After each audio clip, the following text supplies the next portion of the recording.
Thank you. So we started a VMFA YouTube channel. So for people who can't be here, they can go and watch the video later and learn. So let's start with introductions in the room, and then we will finish online. I'm going to start right here, if you don't mind. Hey, hi everyone. I'm Kevin. I'm with the Veteran Service of Carolina out of Winston-Salem. Recently retired Army. So just enjoying my time here. Awesome. Hi, Kevin. All right. Good afternoon, everybody. I'm Chris, also with Veteran Services of the Carolinas, and I am an Army vet as well. So that's two down. I'll break the chain a little bit. Oh, that sucks. I'll just pass them out. Because he is an Army vet. That's it. I'm feeling cornered already. My name is Darren. I'm also with Veteran Services of the Carolinas. I'm a Navy vet. Yes. And after my 9 years of service, I spent 20 years the Raleigh Fire Department here down the road. So just trying to do some good things, and just look forward to getting to know everybody. Appreciate y'all. Welcome. I'm Zach, caseworker, military missions in action, director of operations, Army vet. Glad to be here. Out to the scales. All right, Tony, NC work with Durham, Chapel Hill, Veterans Life Center, Marine vet, 20 years. Happy to see everybody. Thanks for being here. Dougie Johnson, Wake County Veteran Services, Marine vet, Gulf War vet. Here to learn, here to share. Thanks for having me. Good afternoon. I'm Giselle Carnett. I'm wearing two hats today. I'm with the military division for Grand Canyon University. And I'm also an ambassador for American Corporate Partners, which provides mentoring. And I'm happy to be here, and thank you so much. Thank you. I'm Greg Gebhardt, as of last week, the new executive director with Military Missions in Action out of Fuquay. And in addition to that, I am also a battalion commander in the North Carolina National Guard, 6 years on active duty at Fort Bragg, and now I command the 105th Engineer Battalion in Rayford. And good afternoon. My name is Don Mile. I'm one of the Wake County Board of Commissions, and I am a retired Army. Oh, Siobhan Norris, I'm a division director for Wake County Veteran Services. I work with Dougie. We have two teams, one that focuses on benefits and compensation and the other on veteran homelessness. So this is a great topic. We're happy to be here. I'm proud U.S. Army veteran, come from a long line of military in my family. So, Welcome. Shelton and Fair Club. I'm a transition patient advocate currently at the Department of Veteran Affairs, Durham, North Carolina.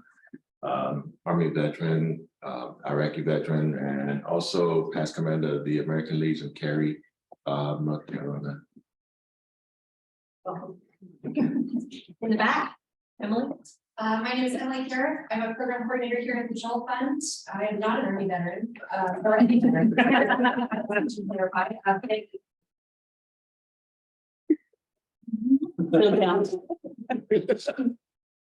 Paul Berry, Regional Network Director for Veterans Bridge Home NC Serve Middle Carolina Network, Charlotte, Triad, Triangle, and Fayetteville areas. And, I'm past everything. Something I do whatever book tells me to do. I've been watching that, and I'm really thankful. It's been a while. It's been bumpy. COVID, families, everything going on. Seeing like Dougie, you've been here. Doug's been here since the start and well before even NC serves and all this too. So again, don't listen to that guy so you're right about NC works all their stories. Nobody told me. I just told you the best Army job.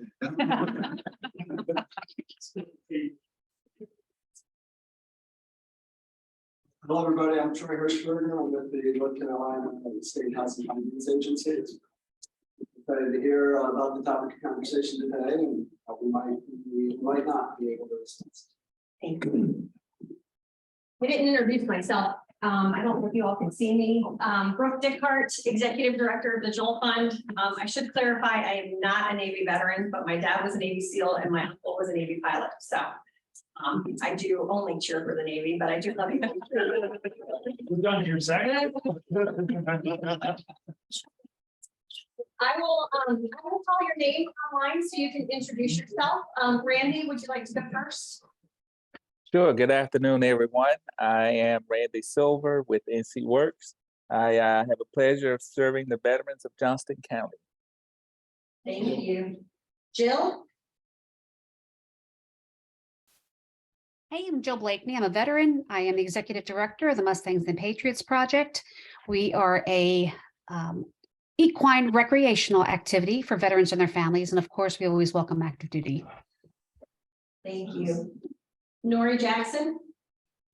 Hi, I'm Nori Jackson. I am with Talents Ascend, and my military affiliation is I am the spouse of a retired Marine of 23 years. I am the mother of a first lieutenant in the jet pipeline for the Marine Corps. And then I also served as a family readiness officer for the Marine Corps for 10 years in a paid position and an additional 13 years as a volunteer. And now I'm all about how can I get our veterans and their families employed without the use of a resume. So let's directly impact their ability to get a job, to impact their housing. So I'm super excited to be here and be a part of what you guys are doing. And I'm local to North Carolina. I'm Craven County. Awesome. Welcome. Felicia?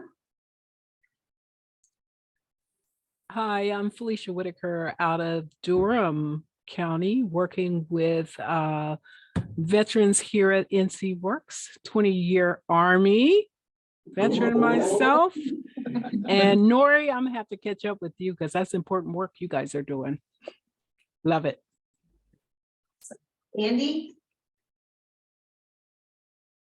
Hey, good afternoon, everybody. My name is Andy Zankovich, Army veteran, represent Humana's Mid-Atlantic region, just really helping veterans navigate Medicare, how that works with VA, how it doesn't work with VA, TRICARE once you reach Medicare age, all the government healthcare agencies. So you're not busy?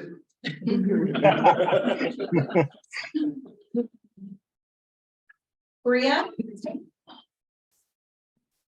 Hey, I'm Bria Coleman. I am the team lead with Volunteers of America's Grant Per Diem Case Management Program out of Durham. And I also serve surrounding counties. Thank you. Megan? Hi, everybody. I'm Megan Risley. I am the program director with Dress for Success Triangle.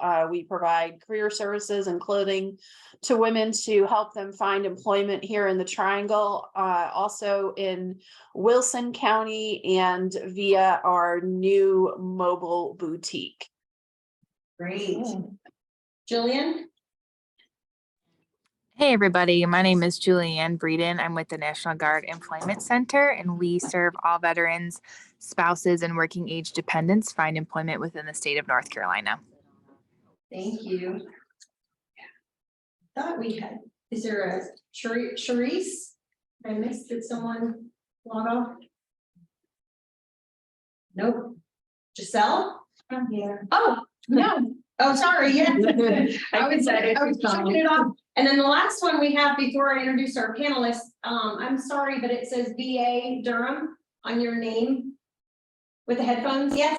Yep, that's me, Josh Dadoff. I am a clinical social worker representing the program of general caregiver supports and services here at the Durham VA, serving informal caregivers, friend or family caregivers of veteran loved ones in the home. Thanks for having me. Thank you. I would like to have our panelists, Collin, I'm going to let you go first. Introduce yourself. Tell us a little bit about, who you work with and what you do there, and if you're a veteran. All right. Good afternoon. My name is Collin Morrison, and I work here with CASA, North Carolina. We serve Wake and Durham counties. We provide, in Orange County as well.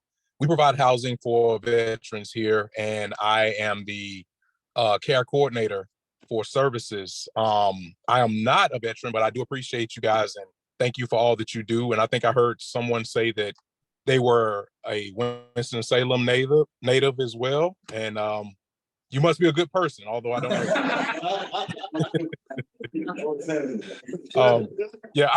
I am not a veteran, but all 6 of my 7 uncles, both grandfathers on both sides. So Yeah, I love the stories and I appreciate everything you guys have done.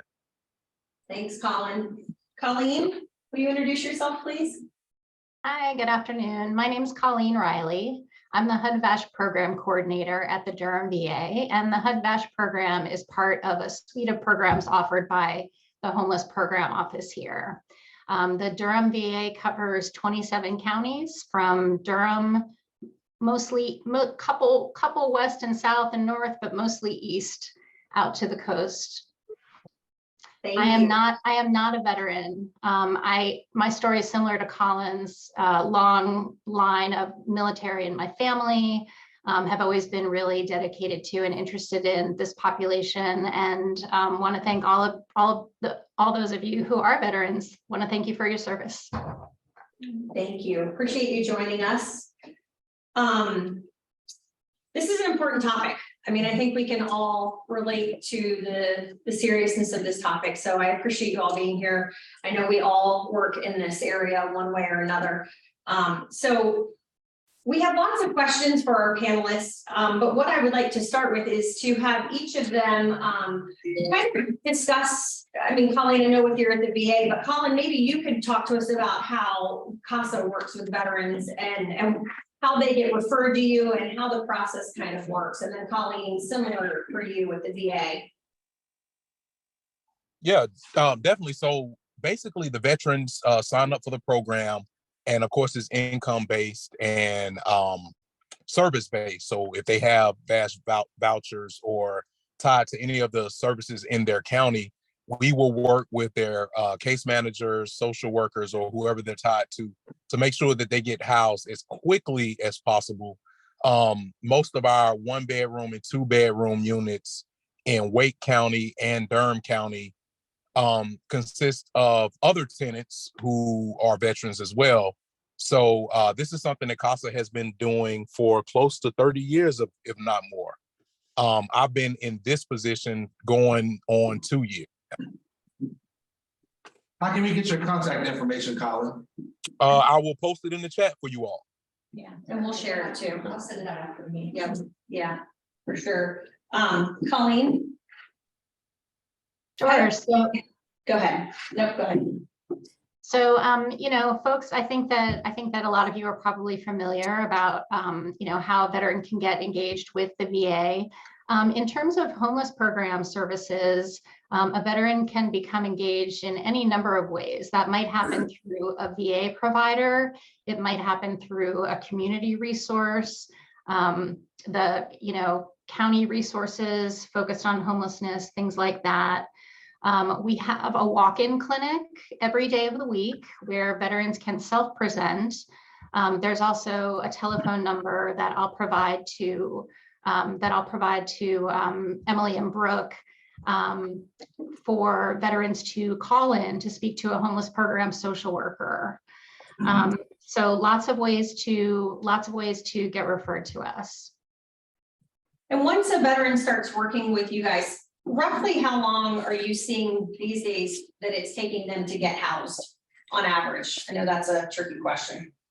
Yeah, it's definitely case by case, because, you know, we have some folks who come through who, you know, are relatively easy to house, don't have a lot of housing barriers. Of course, we've also seen that housing barriers have increased a ton in this area over the last couple of years. So housing is more expensive. Landlords are maybe less reluctant to rent to somebody with a voucher if they can get market rate for their apartments. So I don't know if I can give you, it's really difficult to give sort of a general timeline. You know, our goal is to have people housed within 90 days. I'm going to be the first one to admit that that doesn't always happen, and that some people, it takes a little bit longer than that. Thank you. Collin?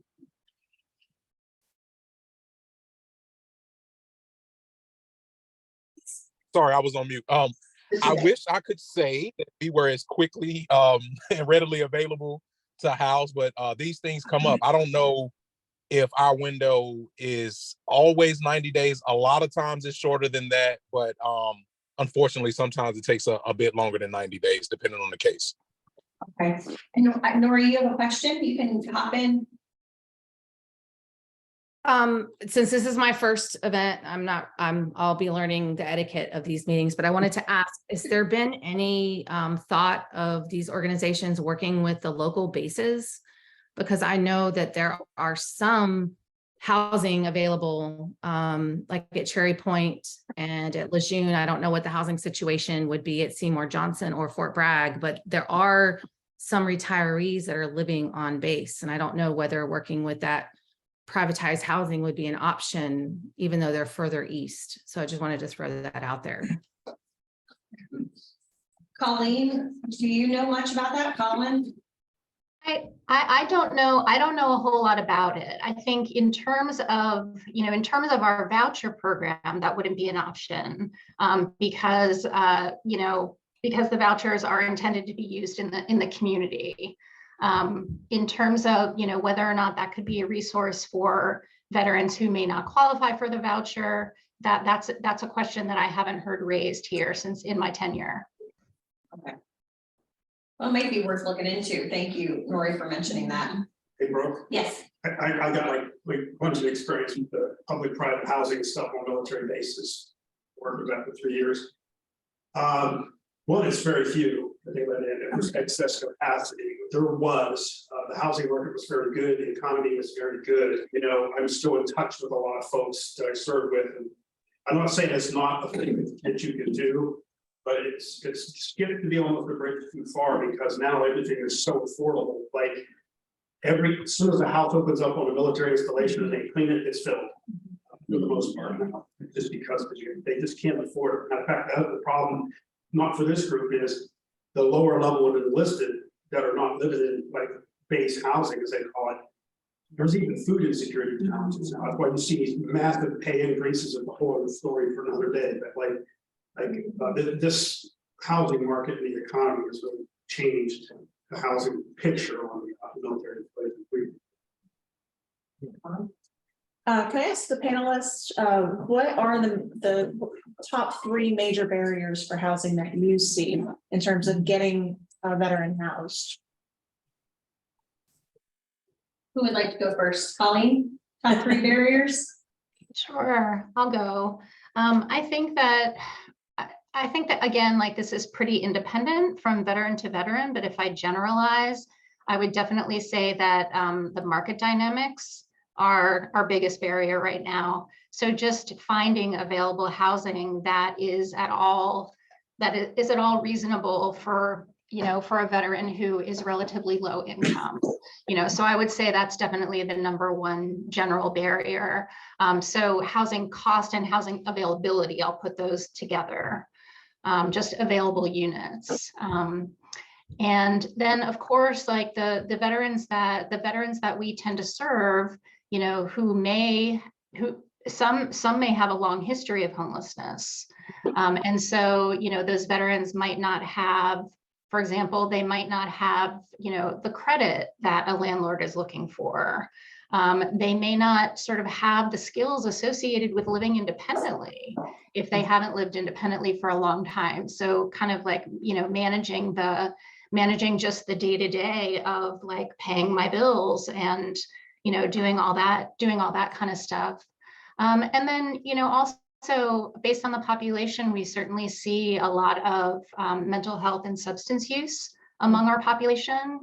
And those can, of course, be barriers to housing, in the sense that, one of the things that the HUD-VASH program does is provides, and what really differentiates us from a regular sort of housing choice or Section 8, as it used to be called, voucher, is that we provide case management to the veterans involved in the program. And that's obviously a real selling point for landlords, for instance. So you have somebody that you can call if there's a problem. You have a case manager that is always going to be available to you. But if a veteran is having difficulty engaging with case management because of those issues, that can also be a major barrier. Okay, thank you very much. I was going to kind of piggyback off of one of the points that she just made. The work that I do, I help veterans obtain the most appropriate VA benefit. And a lot of times I come across homeless vets, work with homeless vets. And, you know, so you try to help them from a hierarchy of needs, you know, shelter, of course, being a big need. And we're able to get homeless veterans the HUD-VASH vouchers, but the landlords won't accept them. So I think it's the first point you made about the market value. What can we do to incentivize the landlords to use those? That's a great question, and one that the VA is definitely taking really seriously. So one of the things that they've done, the VA works closely in homeless programs with community partners, and you know, Ms. Coleman, who's on the line, represents one of our most important community partners through our supportive services for veteran families, or SSVF program. And last year, the VA granted additional funding for SSVF partners to be able to offer landlord incentives. So for example, if a veteran has a HUD-VASH voucher, we, at some point in this coming year, we're going to roll out the ability to, you know, if we have a landlord who's reluctant, for instance, but is, you know, or is kind of maybe on the fence, we can say, well, we can offer you, if you're willing to give this veteran a 12-month lease, you know, we're willing to offer you a month's rent as an incentive to do that. And so, you know, that's one element, is like particular incentives. And then also, I think it's just getting the word out to landlords about the programs, because, you know, aside from, so we work a ton with CASA, thank you, Collin. You know, CASA has been great for us in terms of, you know, being able to house veterans in the area. But landlords, you know, particularly if you think of how many private landlords there are out there, it's kind of a difficult group to reach. You know, there isn't like an email list for private landlords that you can market to, right? And so, but we are working on an initiative for the spring to have sort of like a landlord gathering event to talk about the program. So, and we work also with VA communications in terms of getting our story out. So I recently heard that there's a story in the works with a local news station to, you know, to help educate people in general, but definitely with an eye to educating landlords about HUD-VASH.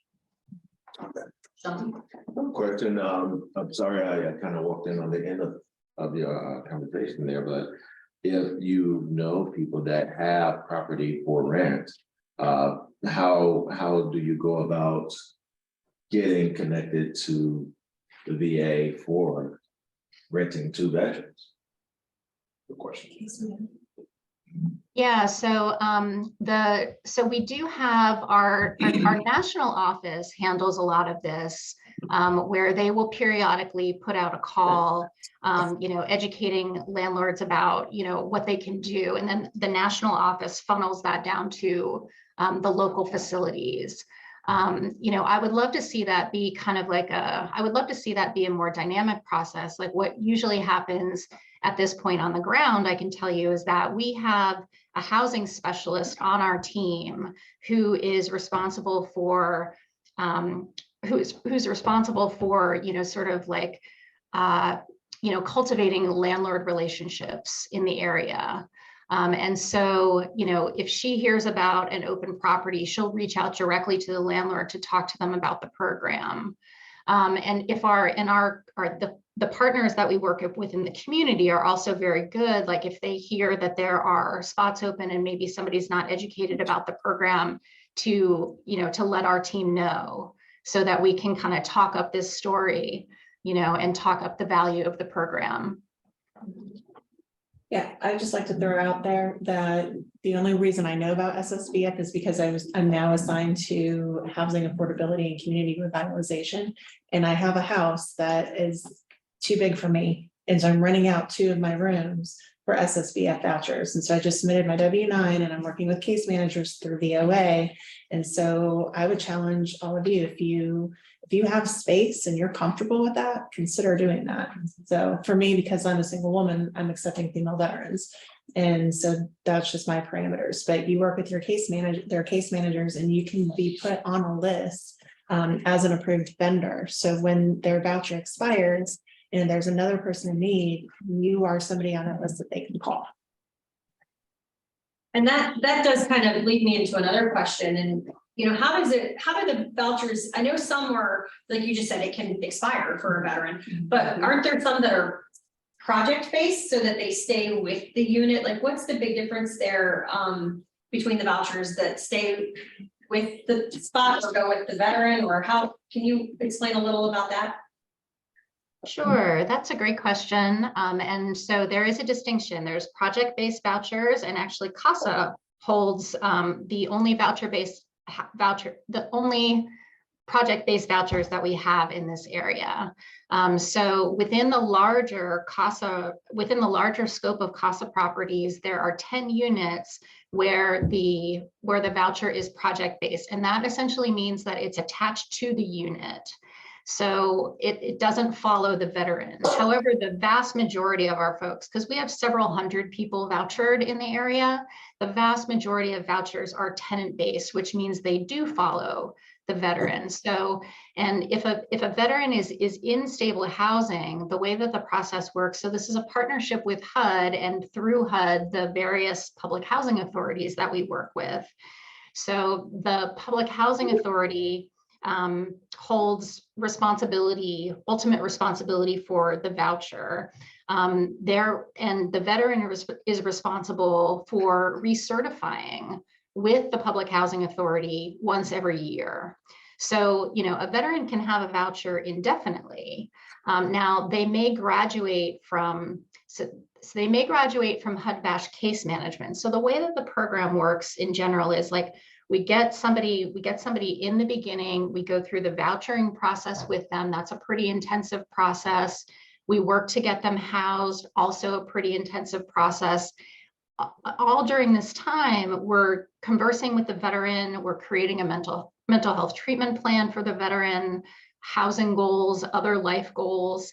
And the idea is that, you know, the veteran comes in at the beginning, it's a very intensive process. And then as time moves on, the VA sort of like, you know, backs away slowly, you know, and as the veteran is meeting their goals, and then they can, the ultimate goal is for them to graduate from the case management piece of HUD-VASH. However, they move into graduation status and can retain the voucher, so they're still getting the financial assistance from the voucher. Thank you. Collin, since yours are project-based mostly, how long can a veteran typically stay in those units with that type of voucher?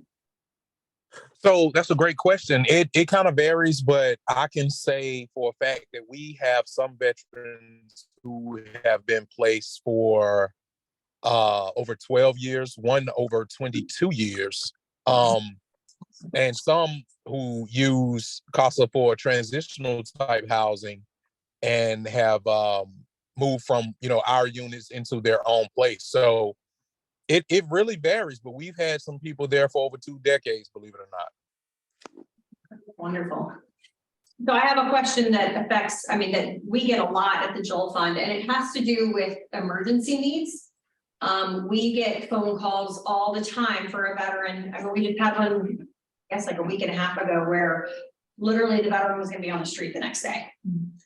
Do you offer emergency services like that?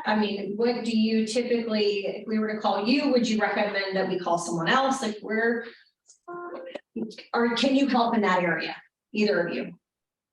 At CASA, we don't. That was one of the things when I first started that we spoke about, trying to get funding for crisis type units or a lesser stringent version of the respite services that the county provides.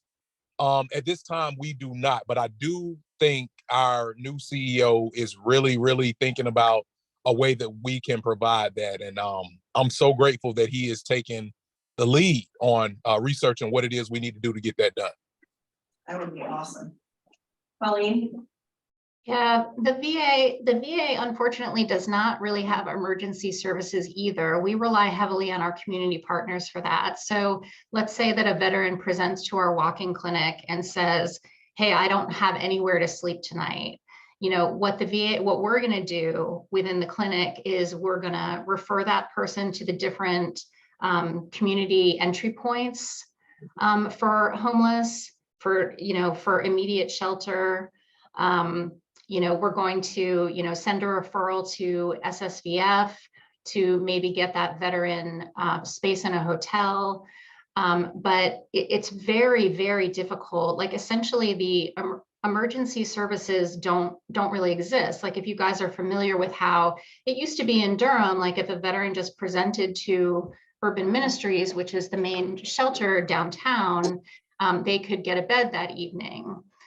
And over the last few years, what the communities have done is they've sort of backed that off a step. And now there's kind of like a central hub, a central access hub, telephone number for each county, except some of the smaller counties where you can still, where they still might have a shelter that one can just walk into, where, you're getting registered with the community. And there's benefits to that, of course, like you get assigned an HMIS number and you're then followed by the county resources. But, we have people come in and say, hey, does the VA have some place for me to go sleep tonight? And unfortunately, we have to tell those people, no, we don't. Thank you. I figured that it was community partners, but I just wanted to be sure. Yep, Paul. Yeah, this is great, great conversation.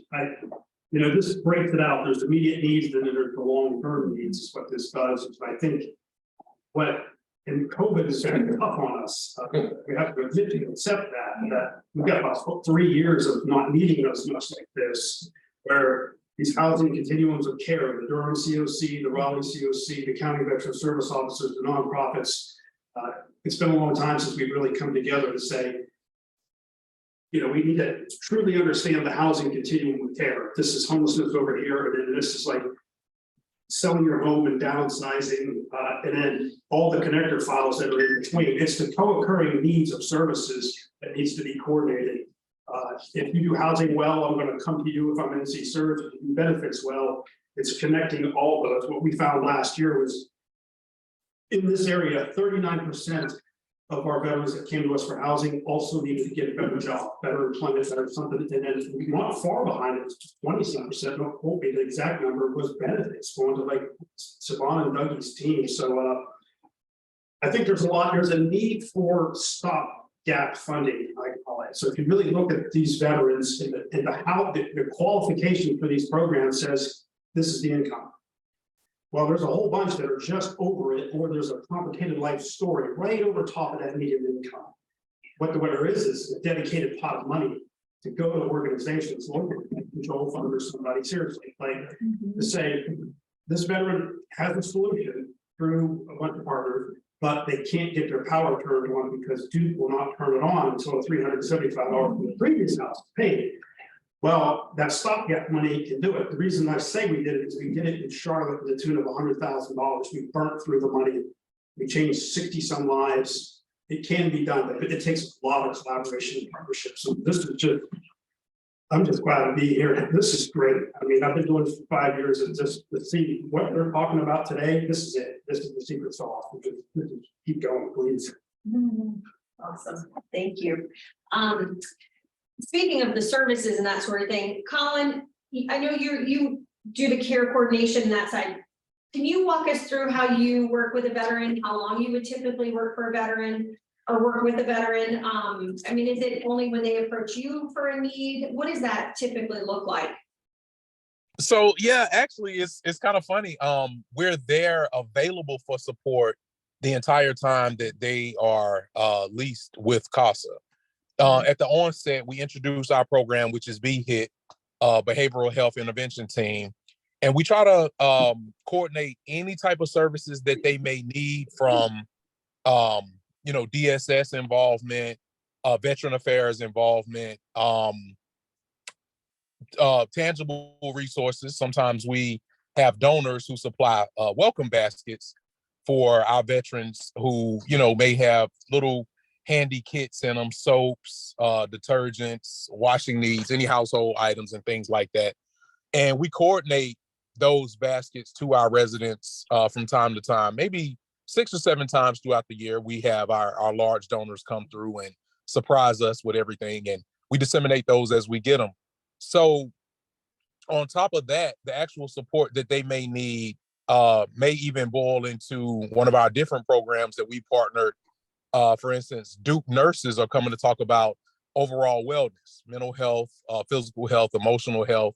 And then that in turn links our residents to therapists, nurses, dentists, and whoever else may serve as a community advocate to serve all of our tenants. So that could go on the duration of the time that they're there. And I personally am the person who would, coordinate, meet with our community advocates, and make sure it's an appropriate fit for everyone that we have here at CASA. Wonderful. And Colleen, you mentioned you had a certain amount of time that you work with a veteran, or that HUD-VASH does. Is that correct? Like a plan? Is it vary per veteran, or as they graduate with the term you used? Yeah, it's definitely not a set period of time. So depending on the need, we have people who stay in case management for the duration of their time in the program, because those folks might need a little additional support. And so, I think like in the backs of our head, we're always thinking, what's going to help this veteran become more independent, so that they may be able to live successfully without a voucher. And I'm really glad. I'm sorry that you guys are so small on that screen that I'm not sure who was speaking, but the gentleman who was just speaking was talking about, sort of like wraparound services. And that's one thing that the VA really tries to do, both within and without the organization. So for example, like one thing that a lot of veterans need when they come in is, they need to increase their income. Their income, the fact not having much income has, maybe led them down this path to being without a home. And so, we connect folks with the Veterans Benefits Administration to maybe increase their service connection percentage or their VA pension. We connect people to disability. So for example, we have a representative on our team who works on SOAR for disability applications. And so, those are the kinds of things. And then of course, all the health related VA services. So if someone isn't connected with primary care, that's something we can do right away. If someone needs to be connected with mental health or substance use services, that's something else that we can do. So it's really, our program is definitely not just about like getting a voucher so that you can afford to live somewhere. It's about how do you improve your life? How do you meet your goals? And if at the end of that, you don't need the voucher anymore, like, great. That's amazing. Like you've achieved, you've gotten the job that you really want, or, that's all really great. But yeah, like everything, pretty much everything I said today, Brooke, it's a very independent assessment. It's very case by case. Okay. Another question that I always like to address, we always have people here representing the Guard.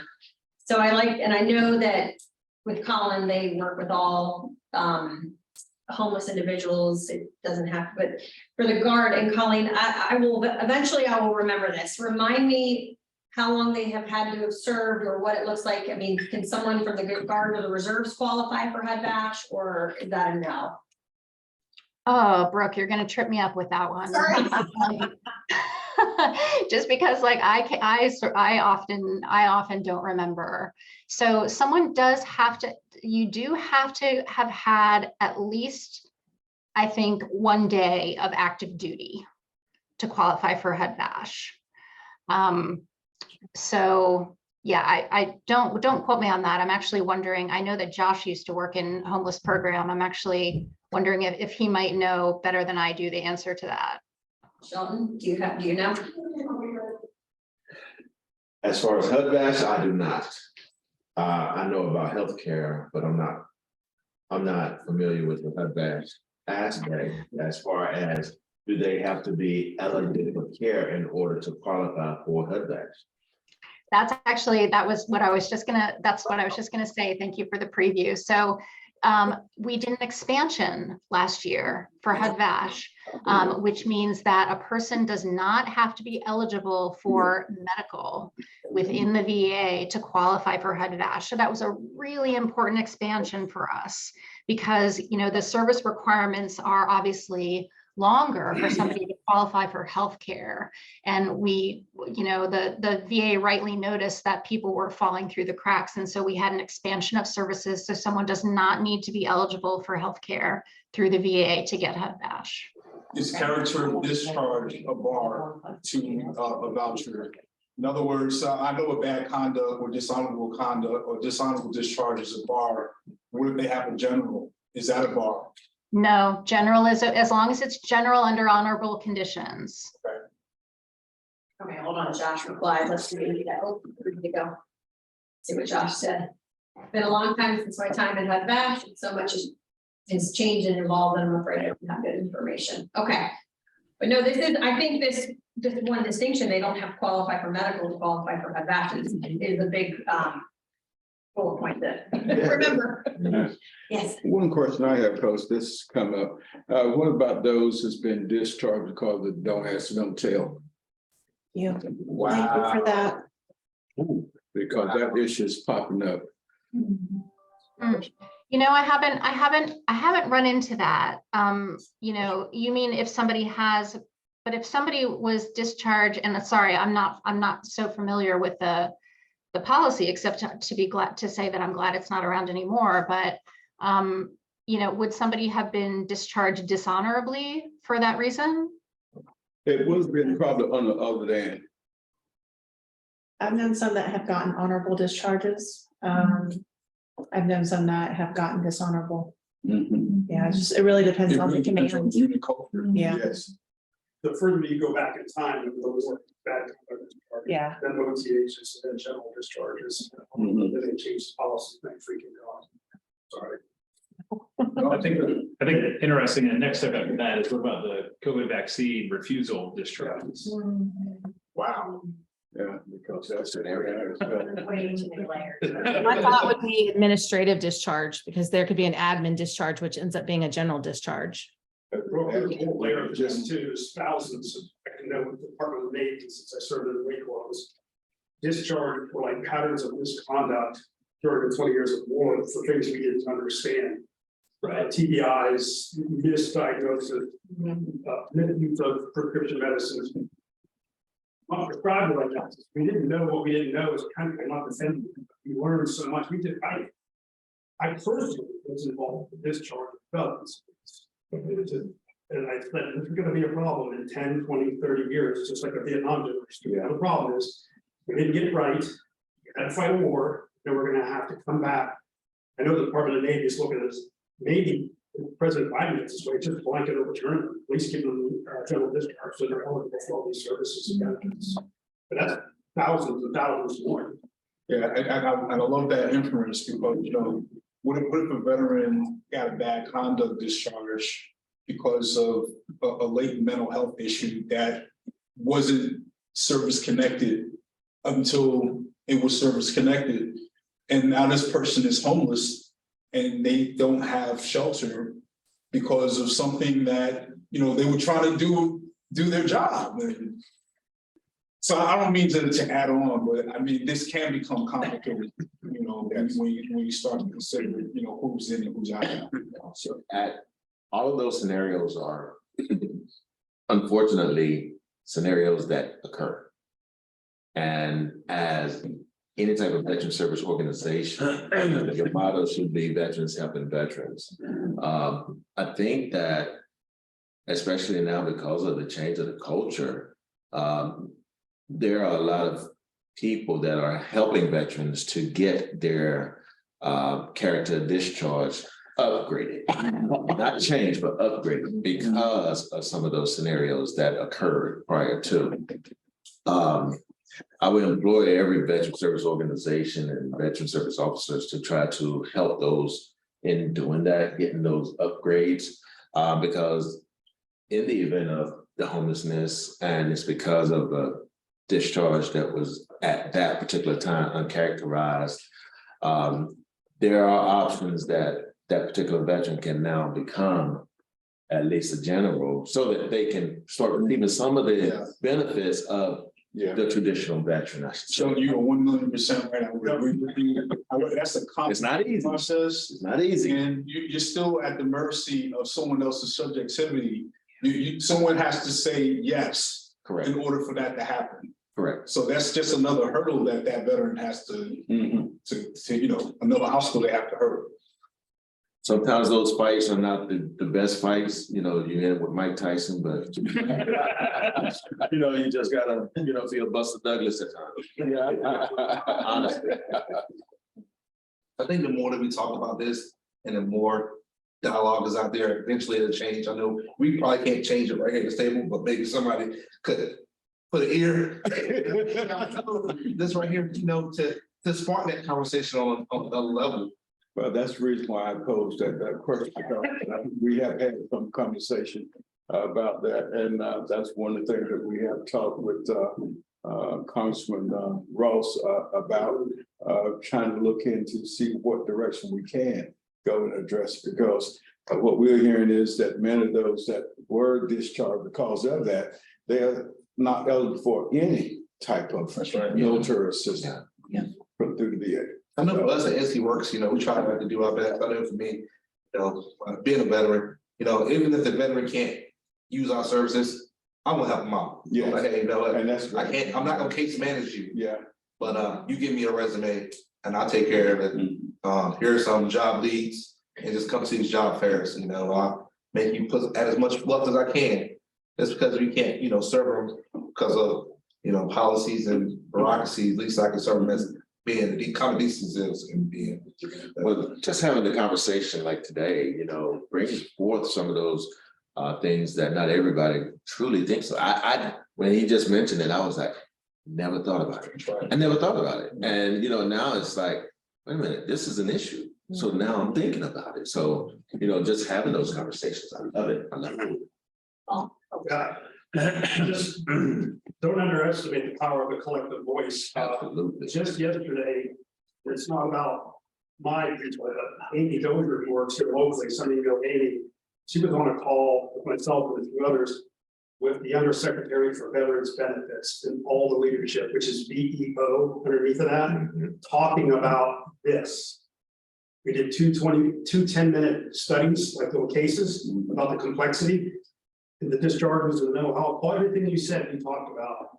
We had an after-action call that was scheduled for 10 minutes. The VA talked to us for an hour and 20 minutes about North Carolina, what's going on. It's happening, it's slow, it's federal government. The income levels are so slow to change. It'll take 3 years to change it from 50,000 to whatever thousand. I think it's just this, we gotta be persistent and not let another COVID or something get in our way. We gotta figure out how do we just keep it going and pushing, because they were all about it. Because they just don't know what's out in the field. It's the best collaboration I've ever heard about the VA, VHA, VA partnering with local organizations. They know that it's the sauce. So absolutely. Absolutely. Troy and then Siobhan. I'm okay. Oh, okay. Troy. That's okay. I'll throw out. Mike, I'll take it. No, when I was working at Fayetteville State University, we commissioned a study on student veterans, and looking back, Fayetteville State is an HBCU, and having this been my first HBCU that I've worked at, it was really cool and sad that I had to learn that there were so many veterans of color that came back that did not get access to their benefits. And so I think if we're going to look at policy changes with, LGBT, we should also include those that didn't get their benefits because of prejudice and racism. Yeah. Absolutely. Yeah. Yes. Yeah. And could I pose one other question? And simply because you mentioned it earlier, the prevalence of female homeless veterans. From what we're hearing, and you guys are doing this and getting involved a lot more than I have.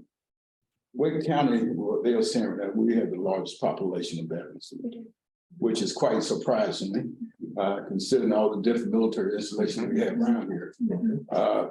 And our concern is addressing the female homeless veterans.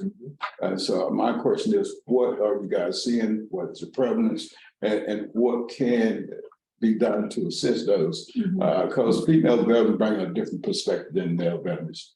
So, They do. Typically, female veterans have family members, children that they're supporting as well. So that enters in a completely different dynamic. With our current shelter that we have for people experiencing homelessness, it's a men's shelter. So we don't really have a countywide shelter for women, especially, and within the men's shelter, we have a veteran dormitory that it's pretty cool. It kind of looks like when you were back in basic training, you got your bed and your foot locker and all of that stuff. And it's a little bit more private as compared to the open bay. We don't have anything like that in the county for female veterans. Now I can't talk statistics. I would look to our friends at CASA and the VA as to what the statistics look like for our county, or just, for the triangle in general. But I can tell you everything about student veterans, female veterans in higher education. I can tell you those data. They are more prevalent. yes. Wow. If I could, oh, go ahead. No, you're the VA, you're the resident expert, please. No, I was just gonna speak to that last point in particular. Thank you very much for raising it. We have seen increasing numbers of female veterans coming through the homeless programs office. And I don't know if I can give you it's still very, very male dominated, as you can imagine. But, our female veterans are dealing with unique issues. So there is, as you already mentioned, there is a higher probability that that female veteran is going to have dependents with her. There's also a relatively high probability that that veteran may have either suffered military sexual trauma, which I'm not discounting the fact that many men do experience that as well, and or intimate partner violence. And so one thing that we did last year in our HUD-VASH program was we have something called, without getting too far into the weeds, we have a way in which we prioritize veterans based on their acuity. And so last year we started adding additional points to that person's score if the person identified as female, if the person had dependents, and if the person was fleeing domestic violence or intimate partner violence. And so those were all ways to kind of, to help take into account some of the unique challenges faced by our female veterans, and sort of give them, put them on an equitable playing field by recognizing some of those unique issues. Okay. Troy? So I did want to ask, and this is mostly for the panel, but anybody in the room as well. One of the biggest questions that I get often is housing for active duty veterans and their families, the availability of that. The question always comes up with how can we build more veteran related housing? Often that translates into workforce housing because those are very similar area median income ranges, and the funding that's already out for a lot of the workforce housing that's there through LIHTC and whatnot. Collin and his colleagues, they're about to do a grand opening. It's right on the border of Chapel Hill and Hillsborough, and I am almost certain, I don't speak for you, Collin, but I can very confidently say that has come along in the last 2+ years because of the pandemic and its general time frame. It's probably already leased up. That's usually how that goes. But those LIHTC properties, they've got one that is also in Raleigh that's been around for a decade or more. That's right near Wake Med off of Durham. I know there's a lot of veterans residing there. Those properties do accept the vouchers that our other panelists has been talking about. But as far as funding, in part or in general, in any capacity, are you all seeing any light from different areas as far as where that could be coming from? So much funding is generalized and it can't go towards a specific area of our society. So I didn't know if you're utilizing things in a different way that I may not have heard of yet, or you have a specific line towards something that can help in part towards building larger communities with veterans. No, I think, well, one of the things that you brought up that is so interesting, and it seems like it comes up in most of our meetings is, it seems like we will get a pot of money, and as soon as, we have a plan on where it should be most appropriately put, we may get an email or have to sit in a meeting saying, well, no, guys, this is not really what it's intended for. This is more along the lines of what we need you guys to do. And it ends up with the veterans sometimes getting the short end of the stick because we were trying to transition them into a new placement or something like you just named in our King Ridge that'll be opening next year, or the other property. I don't think they gave it a name yet, the one that's going to be closer to Chapel Hill. But yeah, these are some of the red tape type things that we see, and we're trying to figure out a way to navigate that. But I do appreciate you pointing that out. And CASA is still working to get that kind of ironed out before these new properties open. So I'd like to share that the county housing affordability and community revitalization. So we have a couple of different divisions, and one of my colleagues, Mark Perlman, this is exactly what he does. He works with developers, he works with partners like CASA, Passage Homes, and we are collaborating to identify opportunities for additional housing, specifically for veterans, and grateful for Brooke's support because she's been in conversation with us too, and lending her expertise and voices there. So it's a slow process, but we're working hard for it. Would it be possible to have yours and your colleagues' contact information just to be where? Yes, it's important. It's been a long conversation. And as Collin just pointed out, it changes constantly. It does. So I don't think there's going to be ever a definitive answer of, hey, can we build more for the folks in our communities with disabilities that aren't veteran related, or can we build more for veterans and families? And knowing that's already being focused on in a particular area, there's no reason to reinvent the wheel. Good reason to have a conversation. So I appreciate that. Of course, absolutely. Paul, do you have a question? This sort of sporty comment, but like, as just a citizen of Wake County, I've gone to some budget meetings and spoke. That's my new thing. Talk, like, give me 3 minutes, we'll take 5. But no, the feedback from Wake County elected and appointed officials, it's very positive. It's a big county, has a lot of money, but they got to spend it right, do it right, so it moves a little slow. But I can tell you the people I've been in touch with at Wake County, their heart's in the right place. They truly, and they do understand the issues.